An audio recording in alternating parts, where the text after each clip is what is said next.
বিদায়ের ক্ষণে আবেগমাখা বার্তা দিয়েছেন বিএনপির সদ্য বিদায়ী মহাসচিব ও রাষ্ট্রপতি পদপ্রার্থী মির্জা ফখরুল ইসলাম আলমগীর। ১৯ আগস্ট দিবাগত রাতে নিজের ফেসবুকে দেয়া এক পোস্টে দলীয় নেতাকর্মীদের উদ্দেশ্যে তিনি লেখেন, প্রিয় নেতৃবৃন্দ, আজ আপনাদের থেকে সর্বশেষ বিদায় নেয়ার সময় এসেছে। এ সময় দলীয় স্লোগান উচ্চারণ করেও নিজের অনুভূতির কথা জানিয়ে লেখেন, আজকে শেষবারের মতো বাংলাদেশ জাতীয়তাবাদী দল জিন্দাবাদ বলে বিদায় নিচ্ছি। মির্জা ফখরুলের সংক্ষিপ্ত এই বার্তায় দীর্ঘ রাজনৈতিক পথ চলার সহযোদ্ধাদের কাছ থেকে বিদায় নেয়ার আবেগ ও বিষাদের ছাপ স্পষ্ট হয়ে উঠেছে।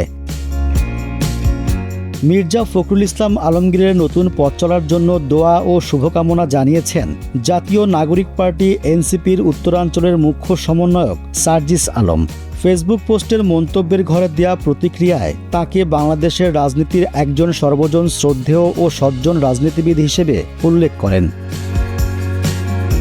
সার্জিস লেখেন, বাংলাদেশের রাজনীতিতে আপনি সর্বজন শ্রদ্ধেয় সজ্জন একজন রাজনীতিবিদ।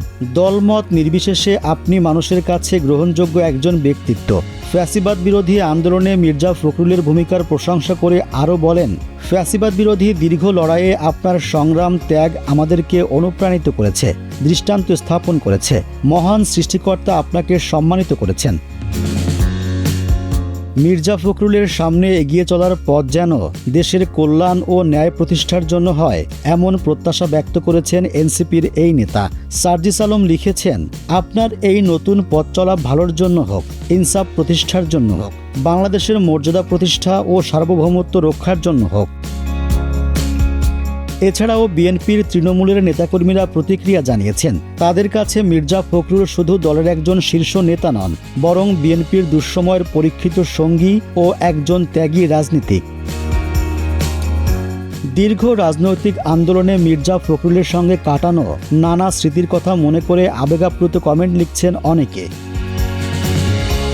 তৃণমূলের নেতাকর্মীরা বিশ্বাস করেন, রাজনৈতিক ত্যাগ ও দলের প্রতি আনুগত্যের স্বীকৃতি হিসেবেই তাকে রাষ্ট্রপতি পদে প্রার্থী করা হয়েছে। কঠিন সময়ে দলের পাশে থাকা এই নেতার জন্য এটি সম্মান ও ত্যাগের মূল্যায়ন।